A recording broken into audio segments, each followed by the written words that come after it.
Ahora me encuentro aquí en la entrada de esta escuela que es maravillosa, la Escuela Benemérita Nacional de Maestros. Los invito a que me acompañen para conocerla.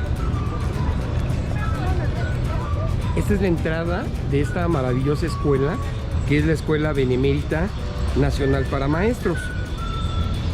Y bueno, aquí tenemos en la entrada al maestro Ricardo que nos está recibiendo. Hola Ricardo, hola, ¿cómo estás? Hola Zeus, ¿Cómo estás? te va? Pues buenas aquí, tardes. adelante. Entrando aquí a esta fabulosa escuela, las maestras o futuras maestras, aquí las vemos saliendo de sus clases. Y bueno, este lugar es maravilloso, es emblemático de la Ciudad de México, y bueno, obviamente de todos los docentes que estudian aquí o los alumnos que estudian para ser docentes a nivel primaria. ¿Es así, verdad? Así es. Maestro Ricardo. Esta es una institución obviamente benemérita y centenaria.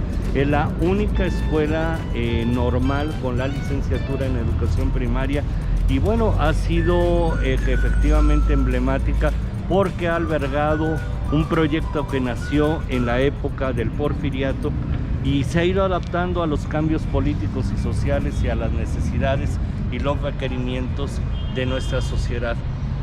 En ella han participado diversos maestros.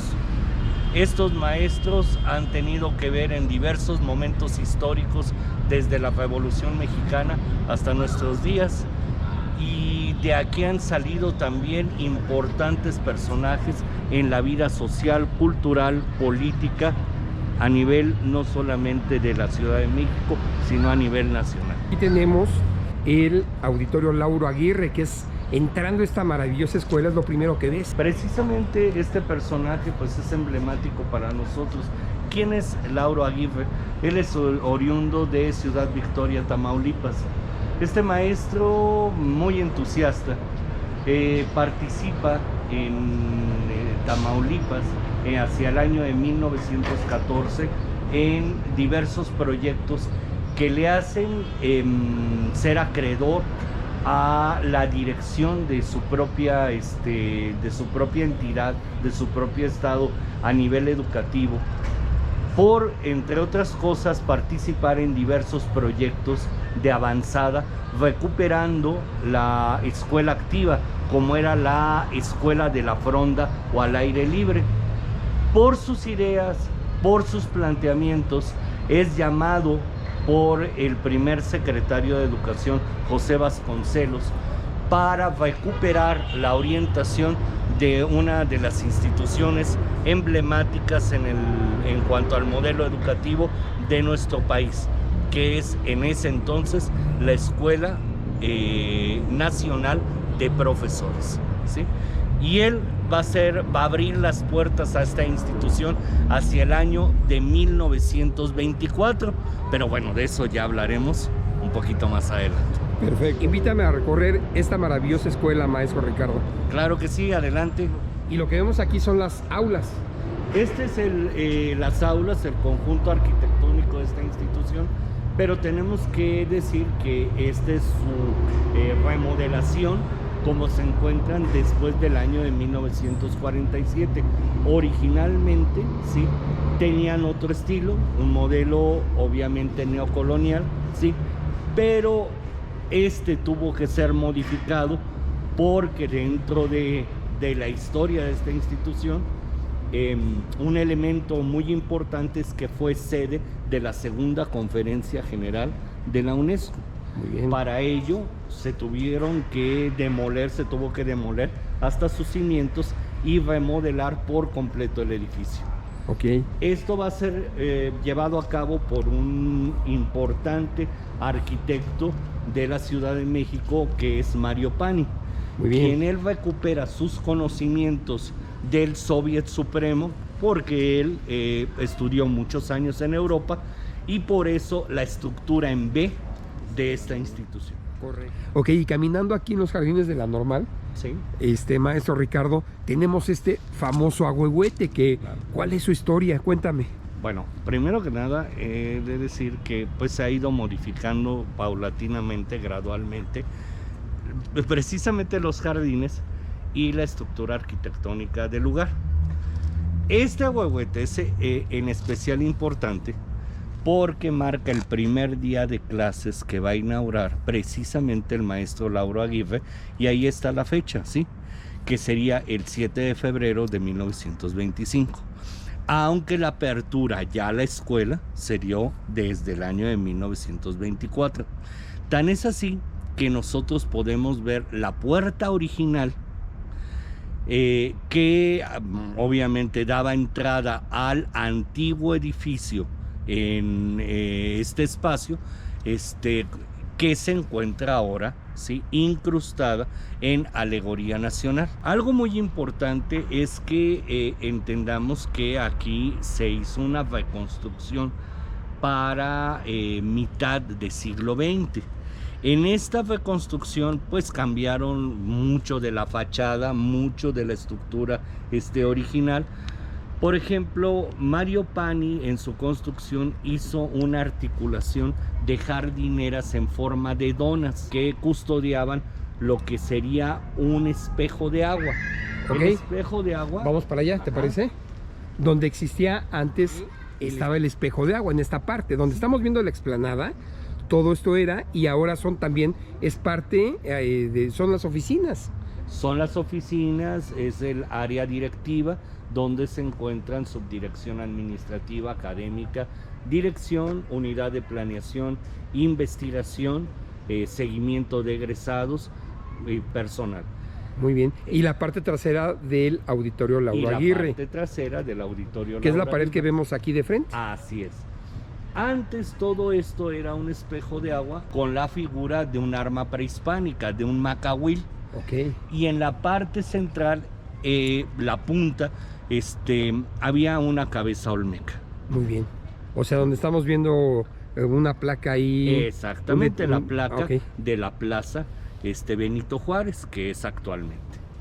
Los frontispicios que estaban a los costados de lo que sería el edificio central de 71 metros, ¿sí?, que era pues también simbólico, identitario, y que actualmente forma parte de un elemento icónico aún en el metro. Sí, claro. O sea, cuando llegamos al metro Normal, lo primero que vemos es el famoso edificio de la Normal. Así pero es. Bueno, quienes conocemos la Normal de esta benemérita desde hace muchos años, pues siempre hemos buscado el famoso edificio de 11 pisos.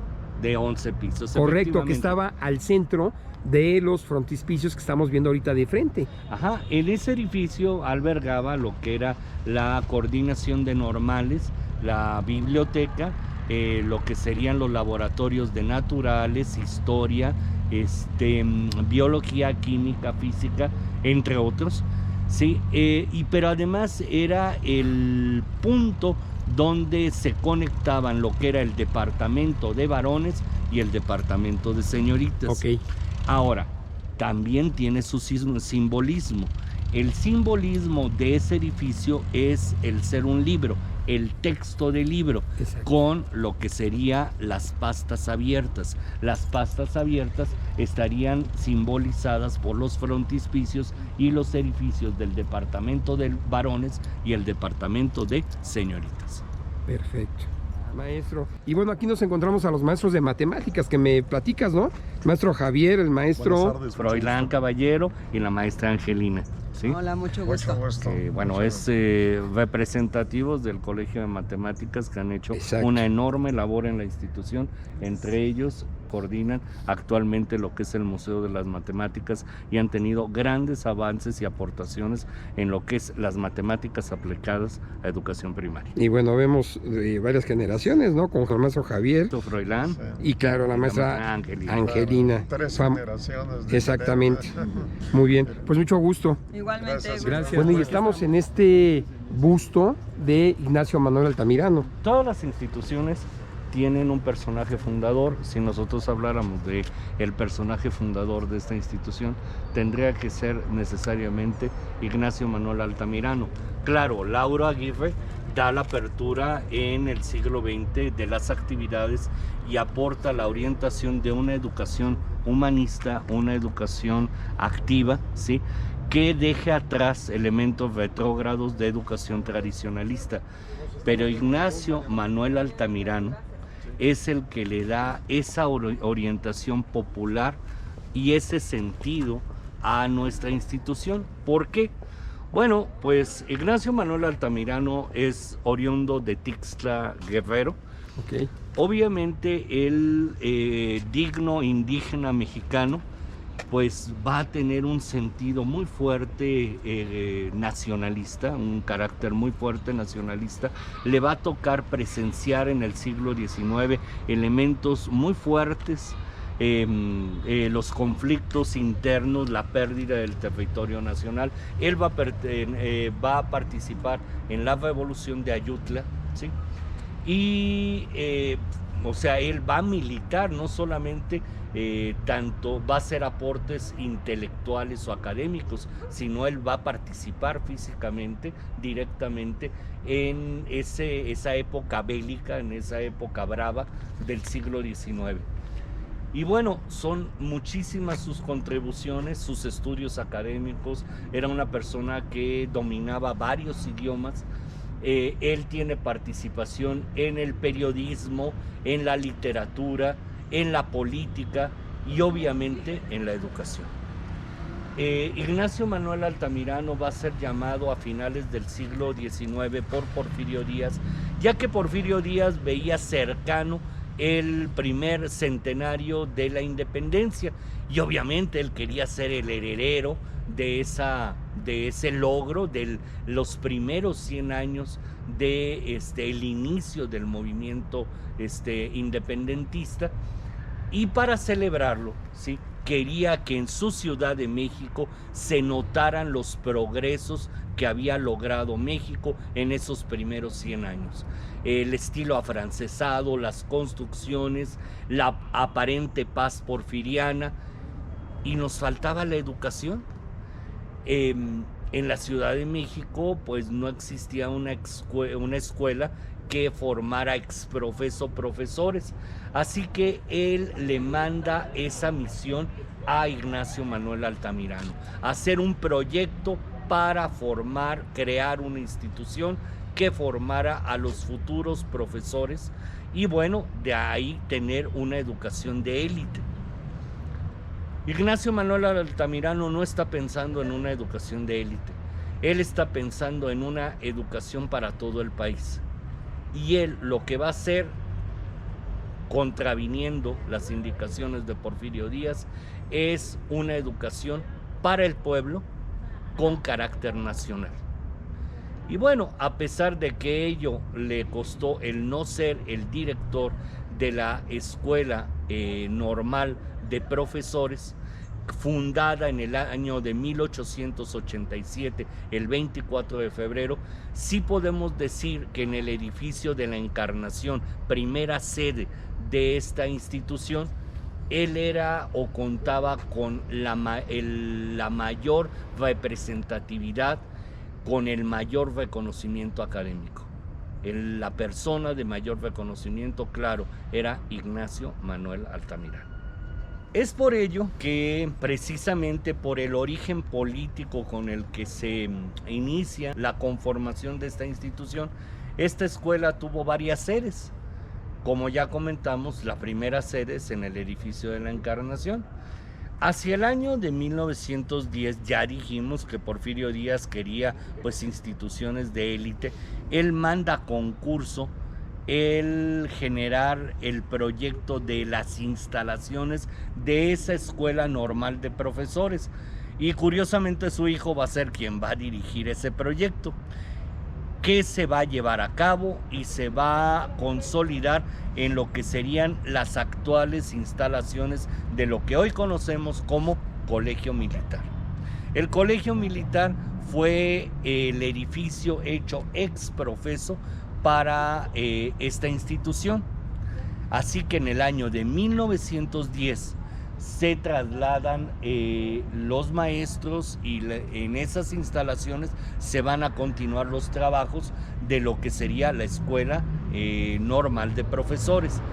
Desgraciadamente, ¿sí?, pues hacia el año de 1917 y por motivos de la Revolución Mexicana, Venustiano Carranza va a sacar a la población de esas instalaciones que van a deambular por varios edificios, entre ellos la secundaria 96, van a estar en el edificio de la Encarnación, es decir, van a tener varias sedes hasta que en el año de 1924 van a volver a esta zona. ¿En qué instalaciones?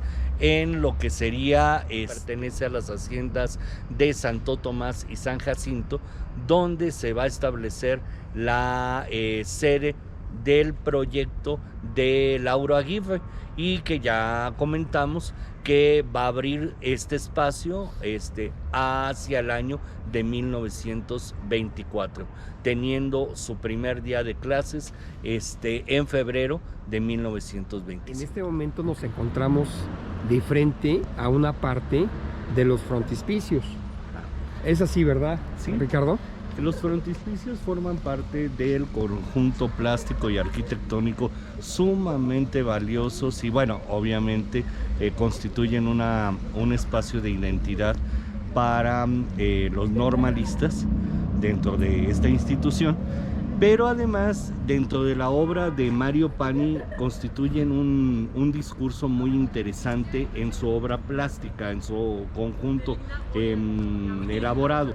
¿Por qué? Bueno, primero que nada, Mario Pani, para poder trabajar ese discurso nacionalista enfocado a la educación, manda o pide la participación de artistas de la talla de José Clemente Orozco y Luis Ortiz Monasterio. Luis Ortiz Monasterio es igual que Mario Pani, oriundo de la Ciudad de México. Él va a hacer esta obra en cantera y, bueno, se ve evidente su participación dentro de la masonería entre los numerales, los números, los símbolos que plasma en esta obra. Primero que nada, para poder comprender los frontispicios, tenemos que entender que están enfocados a diversas escenas de la educación, tanto en el ámbito mundial como en el ámbito nacional. Entonces, entendamos también que un edificio estaba orientado para que lo habitaran los varones y otro para las señoritas. Entonces estaba el departamento de varones viéndolo de frente del lado izquierdo y el departamento de señoritas viéndolo de frente del lado derecho. El departamento de varones tiene el emblema principal o la característica principal de que el personaje medular en cada escena es un varón. Ahora, está dividido en 7 escenas.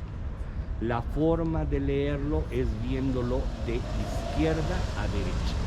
Entonces, podemos ver las 7 escenas que van desde la época prehispánica hasta la época contemporánea. Hay un elemento vegetal que divide cada uno de los frontispicios de las escenas, un elemento alusivo a la flora del lugar. En este caso están las mazorcas, el maguey, el órgano, ¿sí? Principalmente, ¿sí? Como la nopalera, como elementos que dividen, ¿sí?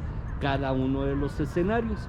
Y tenemos dentro de las escenas alusivas que se ven, la época prehispánica, la época colonial, la independencia de México, la reforma, el porfiriato, la etapa de la Revolución Mexicana y finalmente la época contemporánea. ¿Qué podemos ver? Que también hay elementos alusivos a la arquitectura de la época y personajes que fueron representativos en cada momento histórico. Esto lo veríamos como una secuencia cronológica y podemos ver, por ejemplo, en la primera escena, la época prehispánica, que hay 2 danzantes, un danzante que está observando hacia el pasado, hacia mi izquierda, ¿sí? Dando idea de que hay un pasado en el tiempo, ¿sí? Que da continuidad a la historia, y hay un danzante que observa hacia la derecha. En medio tenemos a Cuauhtémoc, ¿sí? Y a dos de las principales escuelas de la época prehispánica, que es el Calmecac y el Tepochcali. También tenemos en la parte de atrás, ¿sí? Un templo mayor, es el templo mayor, ¿sí? El Teocalli, ¿sí? Y bueno, vemos que Cuauhtémoc está mirando de frente, ¿sí? A otro personaje histórico que es Hernán Cortés. Está haciendo alusión a la época virreinal.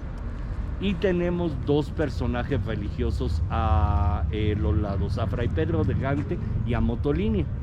Y podemos ver el arco representativo de la arquitectura con el fuste, o sea, la columna virreinal, ¿sí? Bueno, son dos momentos educativos importantes, la época prehispánica y la época de la evangelización. Por otro lado, ¿sí?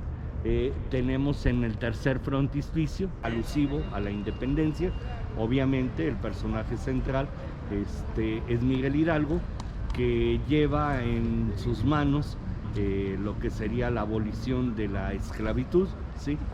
A los costados vemos a Vicente Guerrero y a José María Morelos y Pavón, que por cierto se logra ver el estandarte de la Virgen de Guadalupe, y a Totonilco, ¿sí?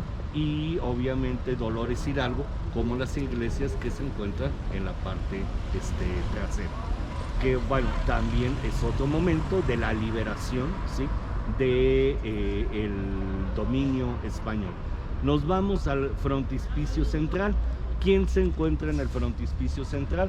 Es nada menos que el licenciado Benito Pablo Juárez García, y que tiene en su mano la división política de México hacia el periodo de la Reforma.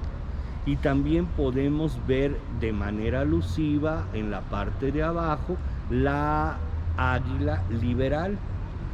A los costados tenemos dos personajes, que es precisamente Ignacio Manuel Altamirano e Ignacio Ramírez el Nigromante. En la parte de atrás, dentro de los elementos arquitectónicos, podemos ver el Paseo de la Emperatriz, que después cambiará su nombre a Paseo de la Reforma, y en la parte más lejana, lo que hoy conocemos como el Castillo de Chapultepec. Nos vamos con el siguiente frontispicio. El siguiente frontispicio pues es alusivo al porfiriato, y podemos ver a Porfirio Díaz, ¿sí? Con ese elemento emblemático de poder, ¿sí? Podemos ver el frontón, ¿sí?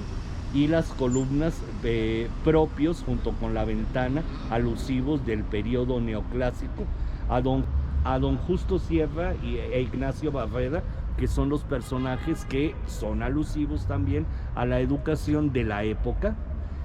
Nos vamos con el penúltimo frontispicio, que tiene como elemento representativo a Francisco I. Madero, ¿sí? Y hay dos personajes que lo están ahora sí que acompañando, que es precisamente el primer secretario de Educación, José Vasconcelos, y Emiliano Zapata. Hay una situación curiosa, ¿no? De Emiliano Zapata emerge una planta de su cabeza, de su cerebro, y si nosotros vemos en la parte superior de esa planta se forma un tractor que tiene que ver con el trabajo sobre la tierra, ¿no? Y por el otro lado, José Vasconcelos, de su cerebro, de su cabeza, está emergiendo un aula, un salón de clases. Después nos vamos con el último frontispicio. El último frontispicio es alusivo al maestro.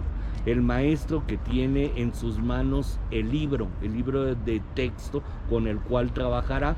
En la parte de atrás está precisamente arquitectónicamente la representación de la Escuela Nacional de Maestros y un emblema, un elemento representativo a una construcción de petróleos de Pemex, por decirlo así. Y a los lados tenemos a un campesino y a un obrero. El campesino lleva una hoz y el obrero lleva un mazo, elementos simbólicos del socialismo, que era pues una ideología imperante en aquel momento, ¿sí? Y curiosamente las caras del obrero y el campesino coinciden con el autorretrato de Luis Ortiz Monasterio y bueno, el retrato de Mario Pal. Este otro espacio es también los frontispicios, pero ahora estamos viendo los frontispicios del lado derecho. Lo que antiguamente era el departamento de señoritas. Y llama la atención precisamente que el personaje central de cada uno de las escenas pues es una mujer, a diferencia de los frontispicios que vimos antes. Y aquí la lectura de los frontispicios es, a diferencia de los que ya se vieron, de derecha a izquierda, empezando desde la prehistoria de la humanidad, la época de las religiones, la época clásica, la Edad Media, el Renacimiento, la Revolución Francesa y la época contemporánea. Volvemos a reiterar que cada frontispicio es alusivo a escenas educativas. ¿Por qué? Pues porque el tema principal dentro de esta institución pues es la educación. Entonces, por ejemplo, el primer frontispicio, ¿sí?, tiene elementos alusivos a la educación, ¿sí?, en la época de la prehistoria. Antes de ir detallando cada frontispicio, tenemos que mencionar que como es historia universal, aquí Luis Ortiz Monasterio, para dividir cada frontispicio, usó elementos de la flora a nivel internacional, a nivel mundial. Entonces tenemos, por ejemplo, el trigo, tenemos la vid, tenemos un naranjo, tenemos obviamente el olivo, ¿sí?, como elementos que dividen cada frontispicio. El primer frontispicio que hallamos pues es el tolmen, que es una construcción de la prehistoria, y vemos una mujer que tiene las semillas del progreso en su mano, un hombre que tiene el pedernal en sus manos y está mirando hacia atrás como símbolo de que siempre habrá un pasado. La mujer tiene una especie de llanta, una rueda, que es alusiva al progreso de la humanidad, y ella está mirando hacia adelante, hacia la continuidad de la historia. El segundo frontispicio tiene que ver con una época medular, que es la evolución de la religión. Entonces tenemos símbolos de varias religiones, no de una en específico. Los símbolos que se encuentran atrás son alusivos a distintas religiones. Hay una mujer con una estrella con los 5 picos, y tenemos, por ejemplo, del lado derecho a Moisés con las tablas de la ley, y del lado izquierdo a lo que sería David con su arpa. Después tenemos en el tercer frontispicio la escena alusiva a la educación en la época clásica. Y en la época clásica pues tenemos a la casi patrona de la institución, que es la Palas Atenea. La Palas Atenea, sí, que tiene a los costados a lo que son Sócrates y Platón, y tenemos a lo que serían los 3 modelos de columnas de la época griega, con los capiteles en sus estilos dórico, jónico y corintio. Entonces el frontispicio central está orientado a la Edad Media. Podemos ver una mujer religiosa que está imponiendo la religión, el cristianismo en concreto, al mundo. Y podemos ver que a los costados está un dominico y un franciscano, y los arcos con punto, ¿sí?, en la parte detrás. Después tenemos el siguiente frontispicio, que tiene que ver con el Renacimiento. En la parte central tenemos a una mujer con una escuadra, que también es un símbolo de la masonería. Vean ustedes cómo el frontón y las columnas y el capitel ya son mucho más rebuscadas, propias de la época del Renacimiento.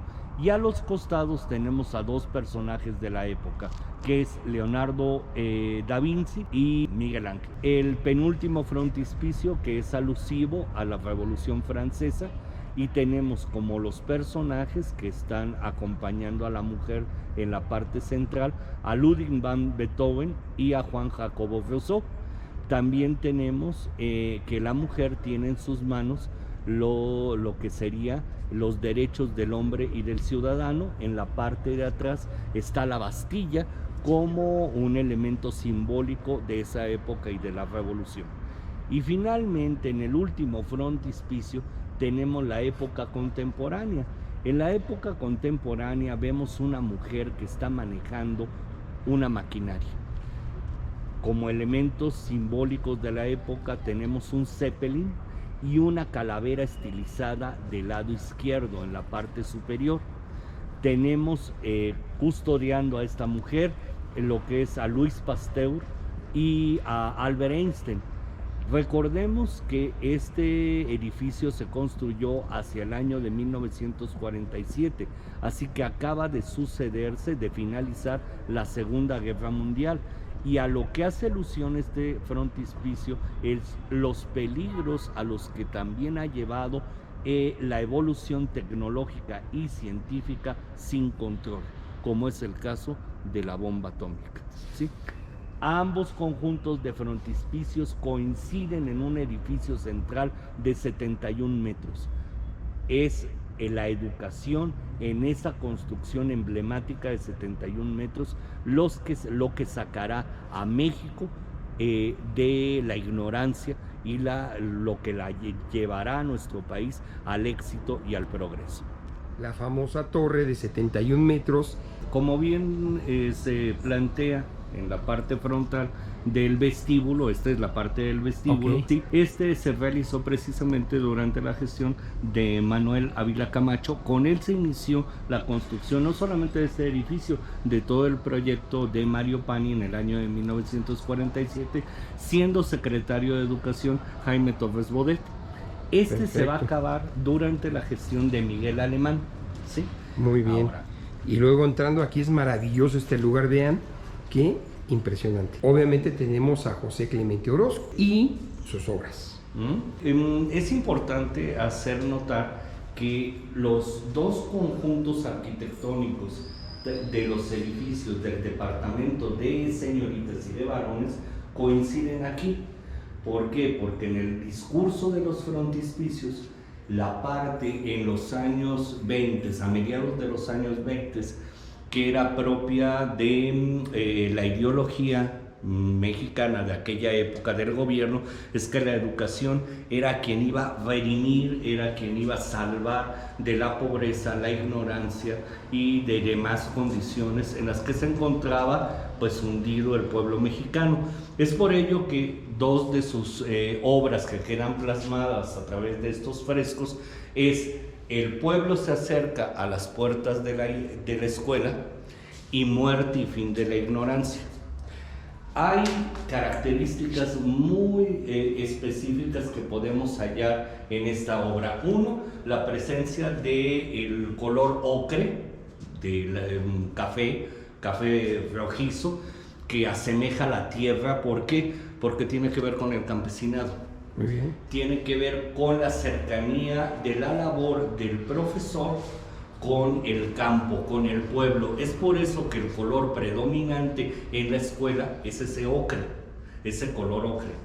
Otro elemento que visualmente se percibe es la coloración oscura. Pareciera que estamos viendo una parte donde es la miseria, la pobreza, el abandono, el olvido, el descuido que se le ha hecho al pueblo. Vean ustedes pues la pobreza en la que se encuentran las gentes, y se va iluminando hacia la parte superior. Parece que en una forma de devoción, en una manera de admiración, la gente se va acercando hacia las puertas y se va iluminando. ¿Hacia dónde se van acercando? Hacia la puerta que da acceso a esa torre, a esa educación, como un discurso simbólico, ¿sí? Vean ustedes en la misma situación que se presenta en El pueblo se acerca a las puertas de la escuela. Hay un dato curioso. Él, para poder elaborar estos murales, se fue a las zonas más pobres, se fue a observar a los carboneros, y de ello se presenta un dato curioso, que es la imagen de esta niña. Esta niña, sí, es una carbonerita que sí existió y que después de elaborarla en bosquejo, sí, en un ensayo, José Clemente Orozco subió emocionado a decirle a su esposa que le había nacido una nueva hija, que conociera a su hija. ¿Y quién era? Pues la carbonerita de Tulyehualco, que, bueno, de alguna manera simboliza esa niña que aspira con su librito a tener ese acceso a la educación, tratando de salvarse de esa miseria y de esa pobreza a la que pareciera que está predestinada, ¿no? Y bueno, así podemos ver el arco que da acceso al elevador, ¿sí?, por el cual se podía ingresar a este edificio. Perfecto. Que era de este lado. Era de este lado, así es. Ok. Y, sí. Y bueno, me comentas que de este lado, en el momento en que existía el edificio, por aquí era la entrada del elevador. Era la entrada del elevador, sí. Y podemos ver... Me comentabas que 71 metros y ¿cuántos pisos? 11 pisos, había dicho, son 11 pisos. 11 pisos. 11 pisos. Hay un dato curioso, ¿no? Que por ahí hay una mala información en internet. Este edificio, bueno, fue elaborado por, como ya habíamos planteado, por Mario Pani, pero nunca consideró que debajo, en la parte de la cimentación, hay una fractura. Hay una parte que pues dañó al edificio. Y en el primer gran temblor del siglo XX de la Ciudad de México, el de 1957, pues sí ocasionó daños a esta construcción, generando que esta torre se inclinara, por lo cual fue necesario quitarle 3 pisos. Esto fue hacia el año de 1957. Debido a la situación que se presentó, porque se siguió inclinando, hacia el año de 1972 se decidió demoler por completo el edificio y solamente dejar este vestíbulo, que por cierto hay un dato también curioso. Debido a que posteriormente se construyeron estos ventanales que se observan, y esta parte precisamente de las columnas, no es posible ya sacar los frescos de José Clemente Orozco, dado que primero se metieron los frescos y posteriormente se hizo esta construcción. Esto estaba abierto cuando estaba en funcionamiento el edificio. Y bueno, pues estos frescos son mucho más grandes que los ventanales, así que pues están aquí de alguna manera capturados. Y bueno, esta es la entrada principal, Ricardo, de las escuelas primarias anexas de experimentación pedagógica. Nosotros podemos ver a mi izquierda lo que sería un mural que representa a la Palas Atenea, a los maestros fundadores, considerando sí el centenario. Vean, 1887-1987, fue un mural elaborado por la escuela Luis Hidalgo Monroy, y la autora de este mural es la maestra Dolores Sepúlveda, quien con la participación de alumnos elabora lo que es la planta docente y los antiguos fundadores. Pues miren, esta es la entrada principal de esta maravillosa escuela primaria. Esta es la escuela, estamos en plenas actividades de la escuela. Y bueno, miren, aquí estamos viendo este tema de expresión artística con acerrín, me imagino, acerrín pintado. Aquí están los docentes haciendo su práctica. Y bueno, padrísimo todo este tema. Vean qué maravilla de primaria, histórica. Aquí tenemos el mural de 380 metros cuadrados que lleva por nombre Alegoría Nacional.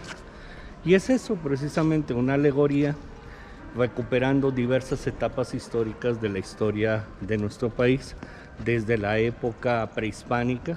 Ustedes pueden reconocer elementos muy asociados a las culturas prehispánicas, como es por ejemplo este perfil maya, los círculos que representan el juego de pelota, el águila y la serpiente, ¿sí? Pero si ustedes se fijan, pues se está transformando. Es un proceso que va desde la época en donde pues, la población es indígena y se va transformando en un proceso de mestizaje. Es un hombre del lado izquierdo que está aspirando a subir, a elevarse, y para ello se está transformando, está sufriendo un proceso en donde hay una mezcla de colores, por un lado blanco, por el otro lado un color como que de bronce, ¿sí? Y por el otro lado podemos ver que a mi lado derecho hay una ciudad en construcción que tiene su base en elementos prehispánicos, se van elevando hasta elementos contemporáneos de una construcción contemporánea en la parte superior. En medio vemos elementos tecnológicos como son resortes, como es esta parte de las brocas, ¿sí? Que están construyendo algo sobre también cimientos de la época colonial. La época colonial está representada por esta puerta barroca, que curiosamente es una de las pocas piezas que sobrevive del antiguo edificio que inauguró Lauro Aguirre en el año de 1924. Cosa curiosa, esta puerta con columnas en estípite, profusamente saturada, como pueden ver, con lo que sería almohadillas en los costados. Tiene una de los escudos a lo mejor únicos en nuestro país.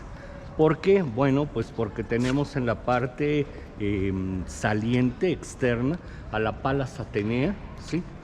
Y tenemos en la parte interna lo que es el escudo de la universidad. La universidad en ese entonces todavía no era autónoma, ¿sí? Es la Universidad de México, y podemos ver el año, que es 1924, y la leyenda "por mi raza hablará el espíritu". Es uno de los tesoros que guarda esta institución. A ver, podemos observar que hay el elemento prehispánico, que ya dije que está representado por los elementos, por ejemplo, como el rostro de una coatlicue, el águila, la serpiente, la pata de un águila y el mismo ser que está elevándose. Está la parte colonial que la representa la puerta, pero faltaría la parte contemporánea. ¿Cuál es la parte contemporánea de esta construcción cultural? Bueno, pues era el edificio de 71 metros que sobresalía por este mural de 380 metros cuadrados y que complementaba todo lo que era el discurso plástico de José Clemente Orozco. Hay que ver que, por ejemplo, es la pintura y es el grabado con ciertos elementos cubistas que se presentan en su conformación, en su elaboración. También hay que decir que para esta época José Clemente Orozco casi había perdido la vista, ¿sí? Carecía del brazo izquierdo, ¿sí? Y había perdido gran parte de su audición. Esto debido a que haciendo experimentos le explotaron, y por eso el daño que sufrió el pintor, pues eso es bastante conocido. Esta puerta es la de 1924, ahí se puede ver Secretaría de Educación Pública. El secretario de Educación es José Vasconcelos, primer secretario de Educación, el año 1924. "Por mi raza hablará el espíritu". Es, yo creo, uno de los pocos escudos que tiene la integración de la normal, la Secretaría de Educación Pública y la Universidad Nacional de México, entonces todavía no autónoma. Es, yo creo, una de las áreas de mayor simbolismo de la normal. ¿Por qué? Porque nuestro cumpleaños es cada 24 de febrero. Cada 24 de febrero hacemos una ceremonia donde la autoridad en turno dice un discurso a los estudiantes. Aquí cada año venía un presidente. El último presidente que ingresó a esta institución fue Miguel de la Madrid Hurtado en su centenario en el año de 1987. Ahora, ya dejaron de venir. Cuando la autoridad en turno, sea un subsecretario, sea un director de normales, pues dirigía el discurso, se generaban dos ceremonias. Por un lado, aquí, la que se llevaba a cabo con la autoridad, y otro, la que se generaba a la altura de las columnas, donde se empezaban a encontrar las diversas generaciones. Y tenemos todavía recuento desde la generación 54 que se llegan a encontrar en esa zona año con año. Generaciones desde los 50, 70, 80, 90 que se van encontrando en ese espacio como una tradición pues que se ha mantenido hasta la fecha.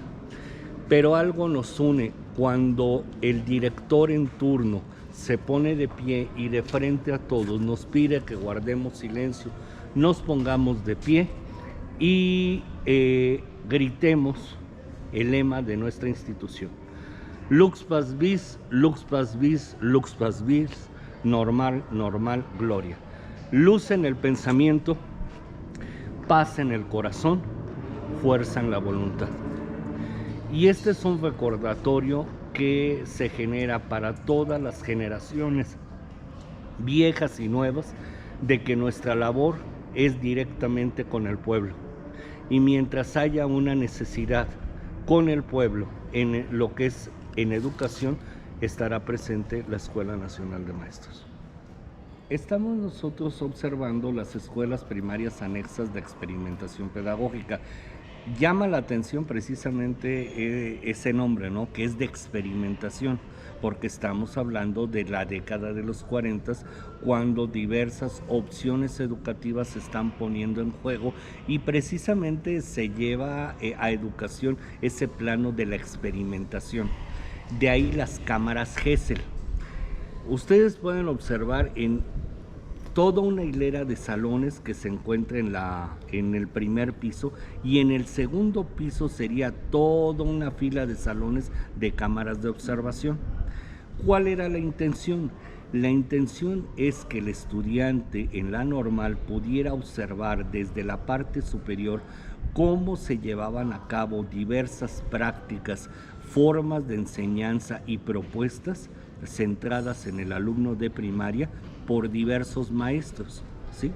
Y bueno, hacer sus notas, hacer sus observaciones directamente teniendo como participante al alumno y al maestro en servicio.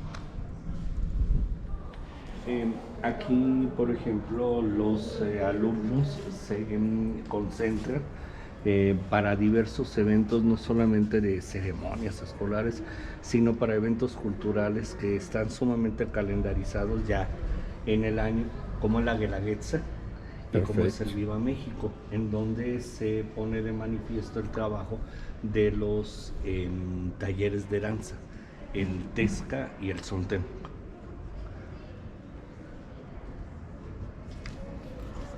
Tenemos el área deportiva, tenemos lo que es el gimnasio, canchas de básquetbol, voleibol, nuestra pista de atletismo y de fútbol americano, donde durante los años 40 fueron famosos como equipo representativo los Bulldogs. Muy bien. ¿Sí?